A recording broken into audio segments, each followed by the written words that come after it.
Good morning, dear students. How are you? I hope you all are well. Today we are going to start our new chapter, and the name of the new chapter is equations. Okay, and we have already done practice set 26 in the previous part. Okay, so let us see how to solve practice set 27. Okay, in that your first question is given. Rewrite the following using a letter. Means here a question is given and you have to express this question by using the letter. आपको letter use करके इसका answer लिखना है. ठीक है? तो first of all let us understand what is the meaning of question. Question का meaning क्या है? The sum of certain number and three. किसी certain number और three का sum means total. तो क्या आप जानते हो वो नंबर कौन सा है certain? No, because those certain number is unknown number. वो नंबर हम जानते नहीं है. And an unknown number is always assumed in mathematics anywhere any letter of the English alphabet. English alphabet में हम कोई letter assume कर लेते हैं कि मान लिया कि वो नंबर x है, y है, z है, जो भी आपको assume करना है आप कर सकते हो. तो मैं यहाँ पे लिखता हूँ let the certain number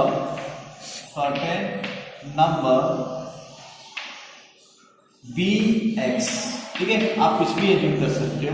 तो देखो मैंने मान लिया वो certain नंबर क्या है, x है. Now my question the sum of certain number है 3. तो कैसे इसको एक्सप्रेस करेंगे?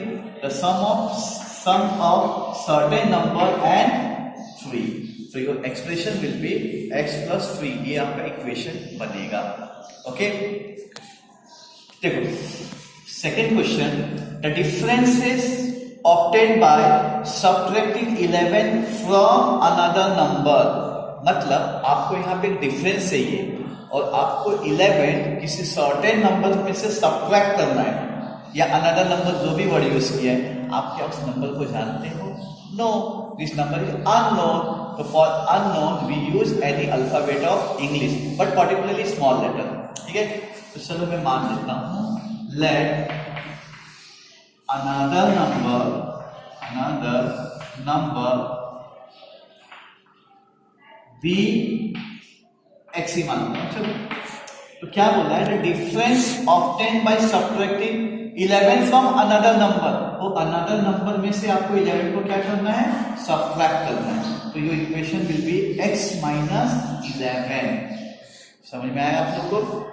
आपको इसमें सिंपल एक चीज करना है. जिस नंबर को भी आप नहीं जानते हो, चाहे वो सर्टेन नंबर बोले या अनदर नंबर बोले, उस नंबर को ऑलवेज आपको कोई एक लेटर अस्यूम करना है. ठीक है, क्योंकि आपको इसमें इक्वेशन बनाना है. और लास्ट टाइम ही हम लोगों ने देखी थी इक्वेशन में बैलेंस करना पड़ता है. ओके, तो इसके बारे में जो डिटेल है हम नेक्स्ट टाइम सीखेंगे अभी आगे वाले एक्सरसाइज में. चलो देखो, the product of 15 and another number. फिर से आए. अब सबसे पहले प्रोडक्ट. यहां देखो, यहां पे आया था वर्ड सम. सम का मतलब होता है डियर स्टूडेंट प्लस. डिफरेंस का मतलब होता है माइनस. उसी तरह से अगर आपको बोल दिया प्रोडक्ट का मतलब होता है मल्टीप्लाई. तो the product of 15 and another number. 15 और किसी नंबर का प्रोडक्ट. आप जानते हो क्या वो नंबर कौन सा है? Another number? नो. तो for that we will assume here x और y whatever it is. So let the another number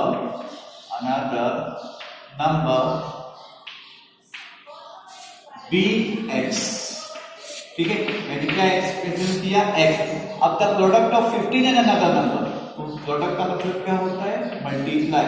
तो 15 एंड x का मल्टीप्लाई प्रोडक्ट. तो what you will get here? 15 into x, 15x. Okay, समझ में आया सबको? 4 times a number is 24.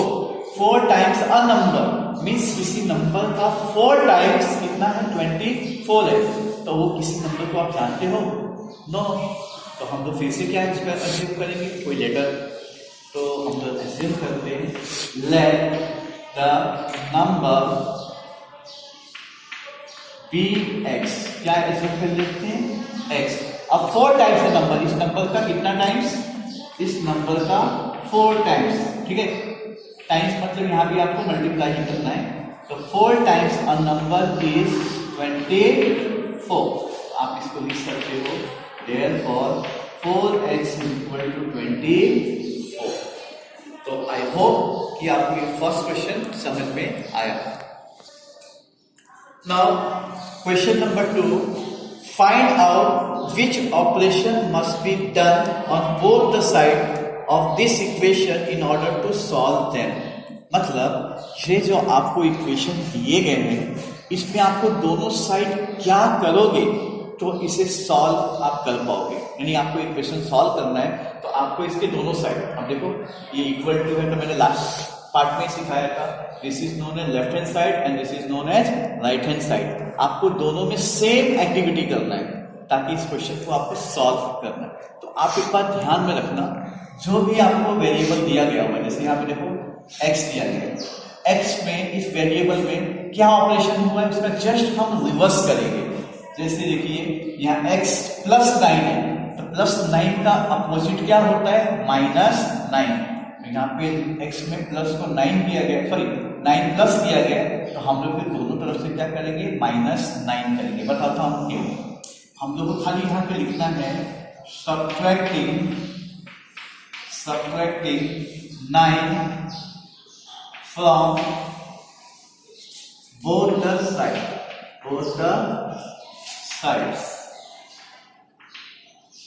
of equation।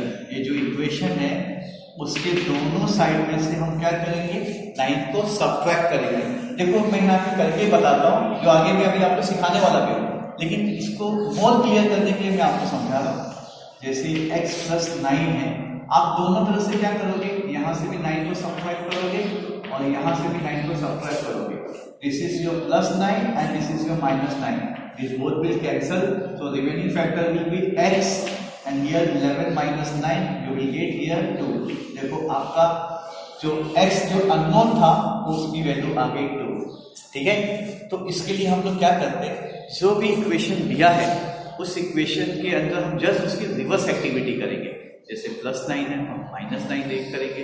अगर मान लो क्वेश्चन में x + 4 दिया है तो हम -4 करेंगे दोनों तरफ। x - 6 दिया गया तो हम दोनों तरफ +6 करेंगे।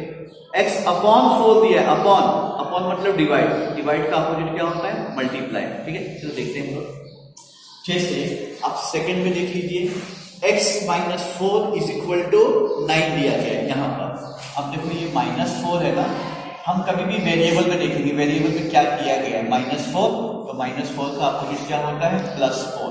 तो हम दोनों तरफ क्या करेंगे इक्वेशन में +4 करेंगे, लिखेंगे adding 4 on both sides of adding 4 on both sides of the equation।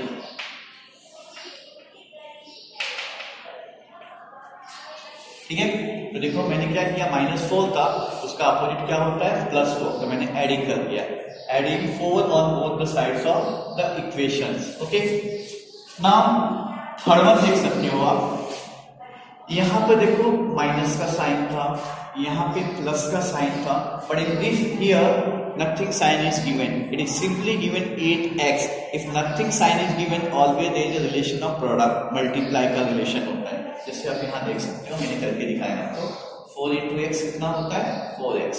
उसी तरह से यहाँ पे क्या है 8 × x है, और इंटू का अपोजिट क्या होता है डिवाइड। ठीक है, तो हम तो यहाँ पे डिवाइड करेंगे, तो क्या लिखेंगे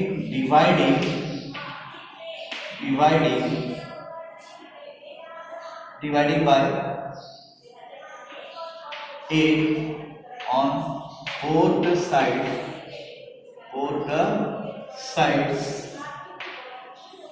of the equation। इक्वेशन में हम दोनों साइड क्या करेंगे 8 से डिवाइड करेंगे। आप यहाँ समझ सकते हो, जैसे ये 8x है, यहाँ भी अपॉन 8 करो, और यहाँ 24 है, यहाँ भी अपॉन 8 करो। 8 कैंसिल हो गया, 8 × 8 8 × 24 x = 3, ये आपका आंसर आ जाएगा। बट आपको खाली यहाँ पे लिखना है कौन सा ऑपरेशन करना है, यहाँ पे आपको सॉल्व नहीं करना है। एंड फाइनली देख लीजिए x अपॉन 6, अपॉन मीन्स क्या होता है, डिवाइड, तो डिवाइड का अपोजिट होता है मल्टीप्लाई। तो हम लोग यहाँ पे कौन सा ऑपरेशन करेंगे, रिवर्स में लिखेंगे हम लोग मल्टीप्लाई, जो ऑपरेशन में जो नंबर हुआ उसी नंबर को लेके करेंगे। देखो यहाँ पे 9 था तो हमने 9 को लेके उसका रिवर्स किया, प्लस तो माइनस किया, यहाँ -4 था तो हमने 4 को ऐड किया, यहाँ 8 से मल्टीप्लाई था तो हमने 8 से डिवाइड किया। अब यहाँ पे 6 से डिवाइड है तो हम इसका अपोजिट क्या करेंगे, multiply by 6 on both the sides of equation के दोनों साइड पे हम क्या करेंगे, 6 से मल्टीप्लाई करेंगे। अगर आप मल्टीप्लाई करते हो तो x अपॉन 6 यहाँ पे इंटू 6 और ये 3 into 6, this 6 will be get cancel, ये दोनों 6 कैंसल हो जाएंगे, बचेगा x, फिर 6 का 18 आपका आंसर आ जाएगा। पर हमको खाली यही लिखना है कि कौन सा ऑपरेशन हमें करना है, ठीक है। तो आई होप कि आपको सेकंड क्वेश्चन समझ में आए, बहुत इजी है, केवल उसका रिवर्स एक्टिविटी हमें करना है। Yes, now question number 3. Given below are some equations and the values of the variable. कुछ आपको equations दिए गए और कुछ उसकी values दिए गए। Are these values are the solution to those equation? तो आपको determine करना है कि जो ये equations दिए गए और जो इस equation में जैसे ये variable y आया है, इसकी values दिए गए, क्या ये इसका solution है? अगर सॉल्यूशन है तो you have to write down here yes, और if it is not a solution then you have to write down here no. अगर है तो यस लिखना है, नहीं है तो नो लिखना है। तो चलो हम लोग एक एक सॉल्व करके देखते हैं। जैसे for example first question is y minus 3 is equal to 11. Okay, now here we have to take a value of y 3. तो हम लोग चलो क्या लिखते हैं, put y is equal to 3। अगर मैं यहाँ पे 3 रखता हूँ तो देखो ये 3 minus 3 is equal to 11। 3 minus 3 अगर आप करते हो डियर स्टूडेंट तो how much you will get here 0, और यहाँ पे 11, क्या दोनों बराबर है? नो, क्या दोनों की वैल्यू सेम आई? अगर दोनों की वैल्यू सेम आएगी तो yes it is a solution, but if you are not getting the both the side equal value then it is not a solution. Both equations are not equal, दोनों side इसके equal नहीं है equations के, hence here your answer is no। आपका answer क्या है? No है, क्योंकि वो आप जब वैल्यू पुट करोगे तो आपके लेफ्ट हैंड साइड, देखो इक्वल के इस साइड का लेफ्ट हैंड साइड और right hand side both should be tally, दोनों एक दूसरे से टैली करना चाहिए। तो यहाँ पे क्या दोनों टैली हो रहा है? नो, तो it is not a solution, you have to write down here no. Now see question number 2। Question number 2 is here 17 is equal to 9n plus 7, ठीक है। And what value you have to take here of n? n का आपको क्या value लेना है? 10। तो right here put n is equal to 10। अगर आप 10 रखते हो यहाँ पे, it is just a working, आपके समझने के लिए। तो यहाँ पे n की वैल्यू हमको लेना है 10, मैंने लिया 10 प्लस 7 17। 10 प्लस 7 कितना आया? 17। अरे वाह, left hand side and right hand side both are tally here, it means that n is equal to 10 is solution of equation।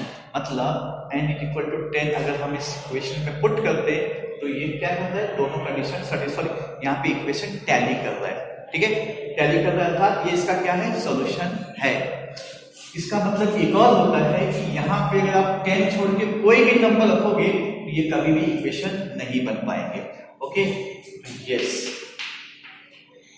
आप फिर से समझ लो, अगर हमने इसको n के अलावा कोई भी वैल्यू ले लिया 11 12 6, ये इट विल नेवर टैली, कभी भी टैली नहीं होगा। तो there is only one solution of this equation that is 10, वो 10 है। तो आपको यहाँ पे क्या लिखना है? Yes it is a solution, ठीक है। थर्ड है आपका 30 इज इक्वल टू 5x, ठीक है। अब देखो here you have to take a value of x is equal to 6, आपको 6 लेना है। चलो मैं यहाँ पे रखता हूँ, put x is equal to 6 रखा मैंने। तो देखो, अब देखो मैंने आपको अभी बताया जब दोनों के बीच में कोई साइन नहीं रहे तो इसका मतलब इसमें कौन सा रिलेशन होता है, प्रोडक्ट का। तो इंटू 6 कर दो, 5 6 जा इट इज 30। टैली हुआ कि नहीं हुआ? तो it means x is the solution of given equation. So if it is a solution, you have to write down here yes. Yes, it is a solution.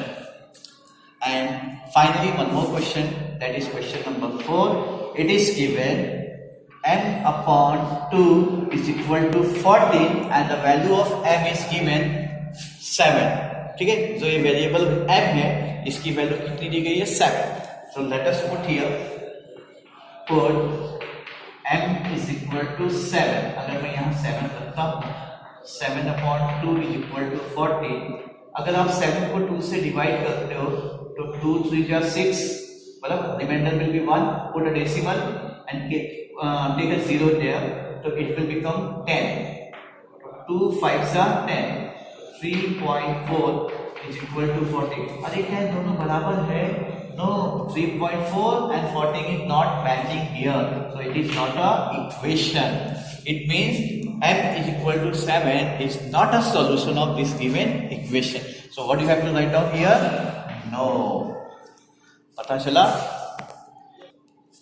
So I hope question number 1, question number 2 and question number 3 बराबर जो हमने आज पढ़ा it was quite easy और आपको अच्छे से समझ में आया होगा। तो रियल स्टूडेंट, आपको अगर ये वीडियो नहीं समझ में आता आप इसको एक बार नहीं 2 बार देखिए। अगर आपको कुछ डाउट्स है तो आप क्या कर सकते हो, ग्रुप में मैसेज करके आप पूछ सकते हो, या तो आप मेरे पर्सनल नंबर पे भी फोन करके मुझसे पूछ सकते हो कि सर ये कॉन्सेप्ट नहीं समझ में आया। ठीक है, तो आई होप कि आपको ये पूरे वीडियो समझ में आए and you have to write down this all in your notebook. आपके नोटबुक में आपको लिखना है and the picture of this you have to as usual send in the group. जैसे आप ग्रुप में भेजते हो ना एज यूजुअल, आपको इसके पिक्चर्स लेने हैं और ग्रुप में भेजना है। तो remaining concept we are going to do in the next video. So for today thank you very much.